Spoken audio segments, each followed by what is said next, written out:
നിങ്ങൾ യുവതലമുറ എന്ന് പറഞ്ഞ അലസന്മാരാണ്. എന്റെ കൂടെ നാദാപുരത്ത് പ്രസംഗിക്കാൻ വന്നൊരു സഹോദരൻ ളുഹർ അസ്ർ എല്ലാം ജമ്മാക്കി, മഗ്‌രിബ് ഇശാക്ക് ജമ്മാക്കി, സുബഹിയായപ്പോൾ പറയണം സുബഹിക്ക് വല്ല പരിപാടി ഉണ്ടാവും ഉസ്താദേ എന്ന്. ആകെ 2 റക്അത്ത് അതും കൂടി ജമ്മാക്കുമെന്ന് അവൻ ചോദിക്കണേ.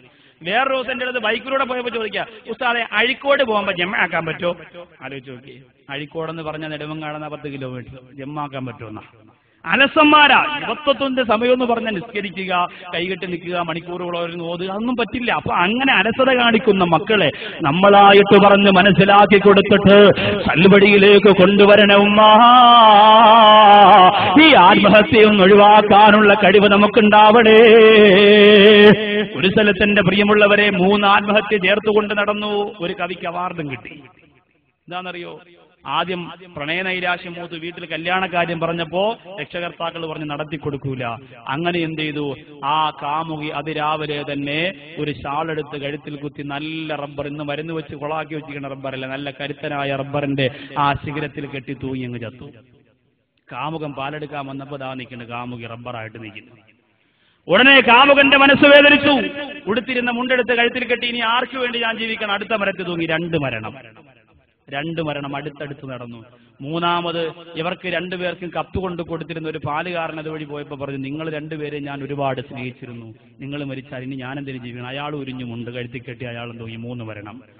അപ്പോഴാണ് അടുത്തുകൂടി ഒരു കവി പോയത്. കൊള്ളാം, അവാർഡ് കിട്ടാനുള്ള ഒരു കവിതയ്ക്കുള്ള എല്ലാ വകയും ഉണ്ട്. പേനെടുത്തു, പേപ്പർ എടുത്തു, താടി തടവി, കണ്ണാടി ഇങ്ങനെ വെച്ചു. കവികൾ അങ്ങനെയാണ്. അങ്ങനെ വെച്ചിട്ട് പേന എടുത്തെഴുതി മന്മഥൻ മനം നൊന്തു തൂങ്ങി. അതിങ്ങനെ ആടിക്കൊണ്ടിരിക്കുകയാണ്. തൂക്കത്തിൽ നോക്കിയിട്ടായിരുന്നു മന്മഥൻ മനം നൊന്തു തൂങ്ങി. പെണ്ണിനെ നോക്കി മന്മതി മതി മറന്നു തൂങ്ങി. 2 വരിയായി. അവസാനം പാലുകാരനെ നോക്കി, എടാ എരപ്പാളി നീ എന്തിനു തൂങ്ങി? അയാൾക്കല്ലാതെ ആർക്ക് കൊടുക്കും? എത്ര ആത്മഹത്യ നിരന്തരം വിഷം കഴിച്ച കാമുകയും കൊണ്ട് ഓട്ടോയിൽ പോയ സഹോദരൻ വഴിയിൽ വെച്ച് കാമുകി മരിച്ചു. ബേക്കിലിരിക്കുന്ന കാമുകിയുടെ മാതാവ് പറഞ്ഞു, മോനെ മോള് മരിച്ചെന്നാ തോന്നനെ, കൊണ്ടുപോകുന്ന ഡ്രൈവറാണ് കാമുകനെന്ന് ഉമ്മച്ചി അറിയണില്ല. മോനെ ഇനി കൊണ്ടുപോകണ്ട, മോള് മരിച്ചെന്നാ തോന്നണേ. ഇതറിഞ്ഞപ്പോ കാമുകൻ ആവേശം ഒന്ന് ഒറ്റ ഓട്ടിപ്പോ നേരെ വന്ന ടിപ്പർ റളിയല്ലാഹു അൻഹുവിന്റെ മുമ്പ് കൊണ്ടുവച്ച് കയറ്റിക്കൊടുത്തു. ഉമ്മായും പോയി വാപ്പായും പോയി, മൊത്തം തവിടുപൊടിയായി. മോളെ കെട്ടിച്ചു കൊടുത്തില്ലെങ്കിൽ ഒരുമിച്ചങ്ങ് പോട്ടെ, ബിസ്മില്ല. അങ്ങനെ ആത്മഹത്യ. എത്ര ആത്മഹത്യകൾ എന്റെ പ്രിയമുള്ളവരെ. അതുകൊണ്ട് എന്റെ സഹോദരങ്ങളോട് ഞാൻ ഓർമ്മപ്പെടുത്തുകയാണ്, മക്കള് വഴിപിഴയ്ക്കുന്ന ഒരു പ്രായത്തില് 100 കണ്ണുകളോടുകൂടി ആ മക്കളെ കാത്തില്ലാരെങ്കിൽ നാളെ അവർ നമുക്കെതിരാകും. അവർ നമുക്കെതിരെ പടച്ചിറമ്പുരാന്റെ കോടതിയിൽ പറയുന്ന ഒരു സാഹചര്യം വരുമുമ്മ. അല്ലാഹു അതിനെ തൊട്ട് നമ്മെ കാത്തുരക്ഷിക്കട്ടെ. നമുക്ക് വേണ്ടി ഖുർആനോതുന്ന, നമുക്ക് വേണ്ടി ദുആ ചെയ്യുന്ന പൊന്നോമന മക്കളെ അല്ലാഹു തരട്ടെ. അതുകൊണ്ട് വീട്ടിൽ നിന്ന് പ്രാർത്ഥിച്ച് പഠിപ്പിച്ചു കൊടുക്കണം നിങ്ങൾ. വീട്ടിൽ നിന്ന് സലാത്ത് ചൊല്ലി പഠിപ്പിച്ചു കൊടുക്കണം നിങ്ങൾ. 15 വയസ്സായാലും നാണക്കേടെന്തിനാ സലാത്ത് ചൊല്ല, 18 വയസ്സായാലും നാണക്കേടെന്തിനാ സലാത്ത് ചൊല്ല. വളർന്നിരുന്നു കൊണ്ട് ഓതിക്കൊടുക്കണം. ഈ വൃശ്ചികപ്പുലരി ഹൈന്ദവരായ സഹോദരങ്ങൾ ഒരുപാട് എന്റെ മുന്നിലുണ്ടല്ലോ. അവരുടെ വീട്ടിലേക്ക് നിങ്ങൾ ചെന്ന് 17 വയസ്സായ പെണ്ണിനും കുറിയിട്ടുകൊണ്ട് വീടിനകത്ത് പ്രാർത്ഥിക്കാനുള്ള അവസരമുണ്ട്. നമ്മൾ മാത്രം എന്തെങ്ങനായി? അവര് പ്രാർത്ഥിക്കുന്നില്ലേ വീട്ടില്? മദഗജമുഖനേ ഗിരിജാസുധനേ ഗണപതി ഭഗവാനേ അറിയുക നീൻ അറിവിൻ പതിയെ അരനുടെ തിരുമകനെ. എത്ര മനോഹരമായിട്ട് അവർ പ്രാർത്ഥിക്കും. നമ്മുടെ താത്തമാർക്ക് മാത്രം അതൊന്നും വേണ്ട. നമ്മുടെ താത്തമാര് മാത്രം എന്താ മന്മഥരാസായിലായി പോയി. എന്റെ പ്രിയപ്പെട്ട പെങ്ങന്മാരെ, സഹോദരിമാരെ, പൊട്ടിക്കരന്നുകൊണ്ട് എന്റെ പെങ്ങന്മാരോട് ഞാൻ ഓർമ്മപ്പെടുത്തുകയാ, മാതാപിതാക്കൾക്ക് ഉപയോഗമുള്ള മക്കളാവാ. നിസ്കരിച്ചിട്ട് ദുആ ചെയ്തുകൊണ്ട് നിങ്ങൾ അല്ലാഹുവിനോട് പറയുക, അല്ലാഹു സൽവഴി കാട്ടിത്തരാ, സ്വാലിഹീങ്ങളായ ഭർത്താവിനെ നിങ്ങൾക്ക് കിട്ടാ.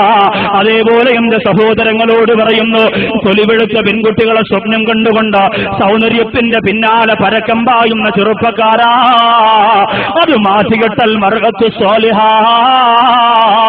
നിന്റെ വാപ്പയെ നോക്കാൻ പറ്റുന്ന, നിന്റെ കുടുംബത്തിന് ഉതകുന്ന ഒരു പെണ്ണിനെ, നിനക്ക് നിസ്കരിച്ചിട്ട് ദുആ ചെയ്യുന്ന ഒരു പെണ്ണിനെ, പടച്ചോനെ പേടിയുള്ള ഒരു പെണ്ണിനെ തരാ. നിന്റെ എല്ലാ വിചാരങ്ങളെയും ഒതുക്കി നിർത്താ. ആ ഒരു കേന്ദ്രത്തെ ലക്ഷ്യമാക്കാൻ വേണ്ടി കേട്ടോ എന്റെ പ്രിയപ്പെട്ട സഹോദരങ്ങൾ മനസ്സ് വെച്ചോ.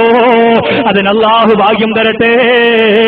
ഇന്ന് സമാപനം പൊട്ടിക്കരന്നുകൊണ്ട് ദുആ ചെയ്യുമ്പോ ഭാര്യയ്ക്ക് വേണ്ടി, മക്കൾക്ക് വേണ്ടി, ഭർത്താവിന് വേണ്ടി നിറകണ്ണുകളോടെ ഈ വിനീതൻ ദുആ ചെയ്തിട്ട് നാളെ പനവൂര് പാമ്പാടി എന്ന് പറയുന്ന സ്ഥലത്തേക്ക് പ്രഭാഷണത്തിന് പോകുമ്പോ എന്റെ സഹോദരങ്ങളോടൊരു വാക്കുകൂടി ഞാൻ പറയുകയാ, നാളെ നടക്കാൻ പോകുന്ന ഉറൂസ് നിങ്ങൾ കെട്ടാൻ പോകുന്ന പെണ്ണിനെ തിരഞ്ഞെടുക്കാനുള്ള ഒരു ഉത്സവമായി മാറാൻ പാടില്ല.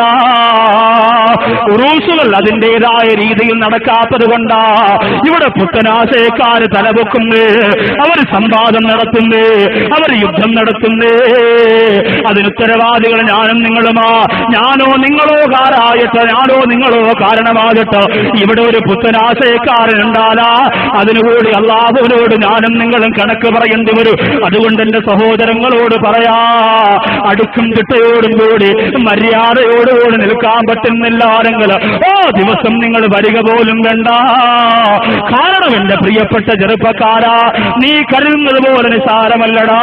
ഈ സമയത്ത് നിന്റെ കണ്ണും നടഞ്ഞു പോയാ പിന്നെ നിന്നോട് അള്ളാഹു ചോദിക്കുന്നത് ചെയ്യാനുള്ള പ്രവർത്തനങ്ങളെ കുറിച്ചല്ല, നിനക്ക് അള്ളാഹു എന്ന സന്ദർഭങ്ങളിലോ എന്തെല്ലാം നീ ചെയ്തു അതാണ് പടച്ചതമ്പുരാൻ ചോദിക്ക. അങ്ങനെ ചോദിക്കുന്ന സമയത്തെന്താ മറുപടി പറയാ? ആരാ നിന്റെ ഖബറിൽ വരാ? പെണ്ണുങ്ങളുടെ പിന്നാലെ മൊബൈലിൽ മിസ്കോളടിച്ചുകൊണ്ട് കൂട്ടുകാർ നടന്നിട്ടുണ്ടാകുമല്ലോ, ആ കൂട്ടുകാർ നിന്റെ കൂടെ ഖബറിലില്ല. നീ മരിച്ചാ നീ മാത്രമാണ് മോനെ. എന്റെ പെങ്ങന്മാരെ, നിങ്ങളും മരിച്ചാ നിങ്ങൾ മാത്രമാണ്. സ്നേഹിക്കുന്ന ഭർത്താവ് പോലുമില്ല.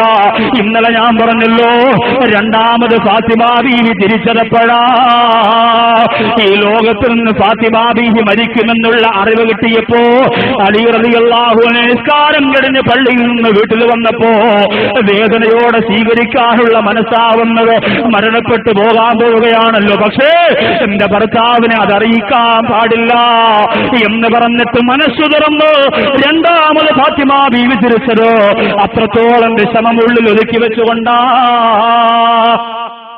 ആ ഒരു വേദന ഉള്ളിന്റെ ഉള്ളിൽ ഒതുക്കി വെച്ചുകൊണ്ടാ ചിരിച്ചത്. എന്നിട്ട് മരണപ്പെട്ടു പോയ ഫാത്തിമ ബീവിന്റെ മയ്യത്ത് കൊണ്ട് ഖബറിൽ വെച്ചിട്ട് അലി റളിയല്ലാഹു അൻഹു പൊട്ടിക്കരഞ്ഞപ്പോ ആ ഖബർ പറഞ്ഞതെന്തെന്നറിയോ?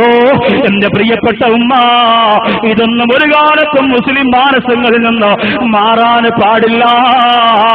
അലിയേ, ഏത് പ്രവാചകന്റെ മോളെന്നൊരു പ്രശ്നമല്ല, ഏത് തങ്ങളുടെ ഭാര്യ എന്നൊരു പ്രശ്നമല്ല, അവളെന്ത് ചെയ്തിട്ടുണ്ടോ അത് മാത്രമാണ് അലിയാര് തങ്ങളെ ഖബറിൽ കിട്ടുക എന്ന് ഫാത്തിമ ബീവിയെ കുറിച്ച് പോലും പറഞ്ഞെങ്കിലോ നാഴിക്ക് 40 വട്ടം സിനിമ കണ്ടുകൊണ്ട്, സീരിയൽ കണ്ടുകൊണ്ട്, ഫസാദ് പറഞ്ഞുകൊണ്ട്, ഈബത്ത് പറഞ്ഞുകൊണ്ട് പൊട്ടിച്ചെറിച്ച് മരണം മറന്നുപോയ പെണ്ണേ, ആഡംബരത്തിന്റെ പിന്നാലെ തേപിടിച്ച പേപ്പട്ടികളെ പോലെ ഓടി നടന്നിട്ട് ദുനിയവിയാറ് ജീവിതത്തിന്റെ പകുതികൾ കൂടുതൽ നശിപ്പിച്ചു കളഞ്ഞ മുസ്ലിമേ, ഇനിയും സമയമുണ്ടടാ.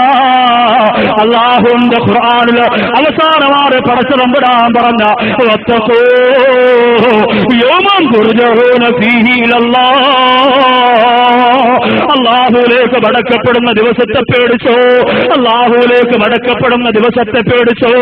ഒരു ഓപ്പറേഷന്റെ ഡേറ്റ് നിശ്ചയിച്ച പേടിച്ച് പൊട്ടിക്കരയുന്ന ചെറുപ്പക്കാരാ, ഓ ഓപ്പറേഷന്റെ ഡേറ്റ് അടുത്തടുത്തടുത്തെടുത്ത് വരുമ്പോ കൈകാല് വിറക്കുന്ന ചെറുപ്പക്കാരാ, അടുത്ത സെക്കൻഡിലല്ലെങ്കിൽ അതിനടുത്ത സെക്കൻഡിലോ മരണപ്പെട്ട അല്ലാഹുവിന്റെ പള്ളിയുടെ ഖബർസ്ഥാനിൽ വന്ന് കിടക്കേണ്ടി വരുന്ന എന്റെ പ്രിയപ്പെട്ട ചെറുപ്പക്കാരാ, എന്തുമാത്രം ഞാനും നിങ്ങളും പേടിക്കണവടാ. എന്നിട്ട് പടച്ചതമ്പുരാനെ കളിയാക്കിയിട്ട് പൊട്ടിച്ചിരിക്കുന്നവരല്ലേ നമ്മളോ?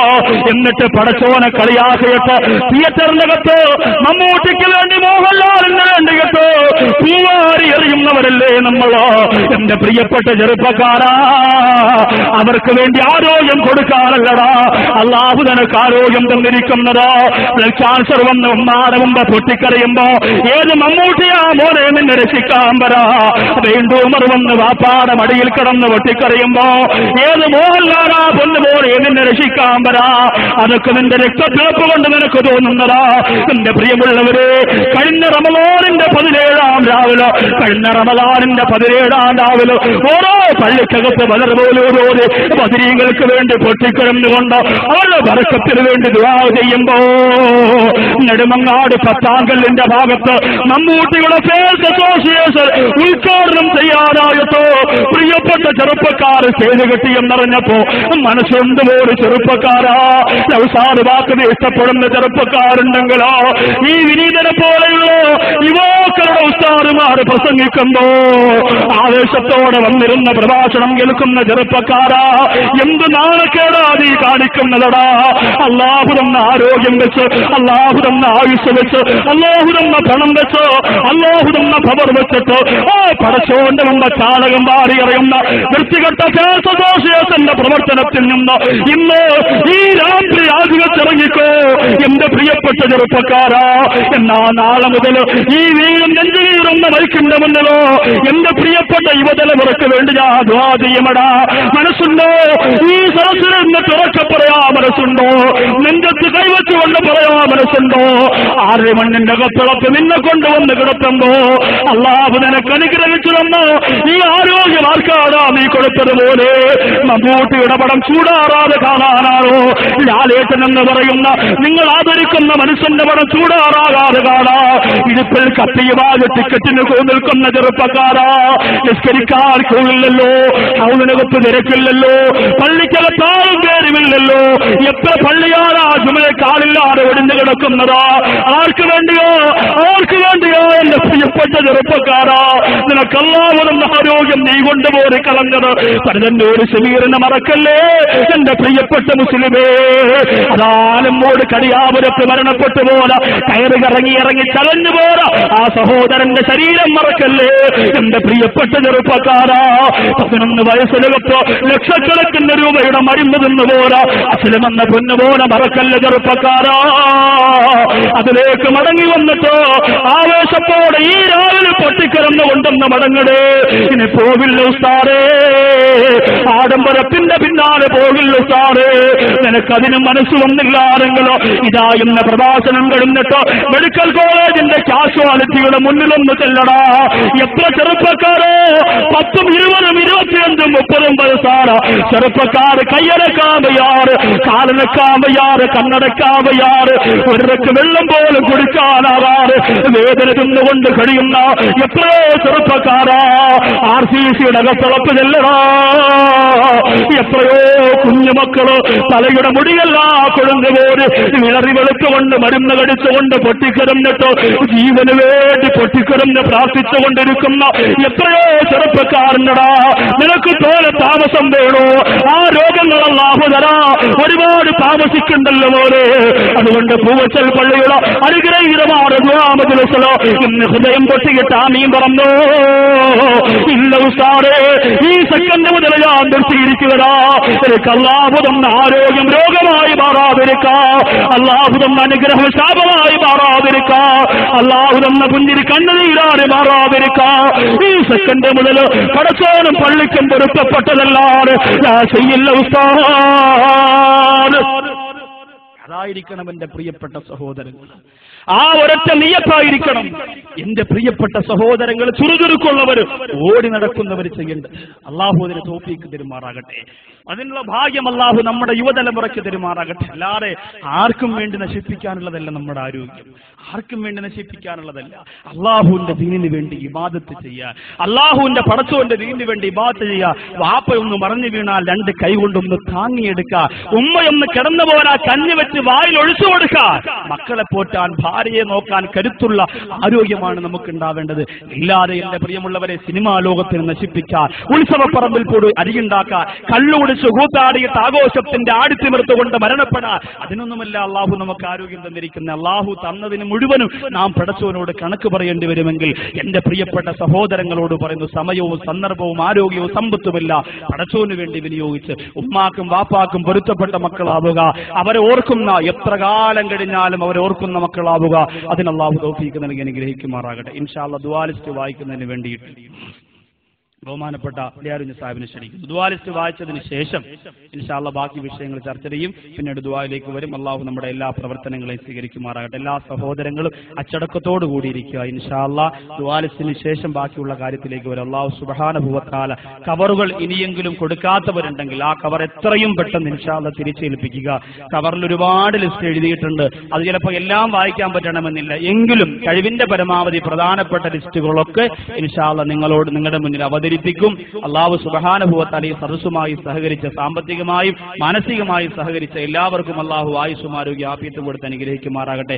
ആരെഴുന്നേറ്റാലും സമാപന ദിവസത്തിന്റെ ഈ ഒരു ദുആയിൽ സഹകരിക്കുന്നതിന് വേണ്ടി എത്രയും പെട്ടെന്ന് തന്നെ മടങ്ങി വരണം. അല്ലാഹു നമ്മുടെ എല്ലാ പ്രവർത്തനങ്ങളും ഈ സദസ്സിന്റെ ബറക്കത്ത് കൊണ്ട് വിജയത്തിലെത്തിക്കുമാറാകട്ടെ.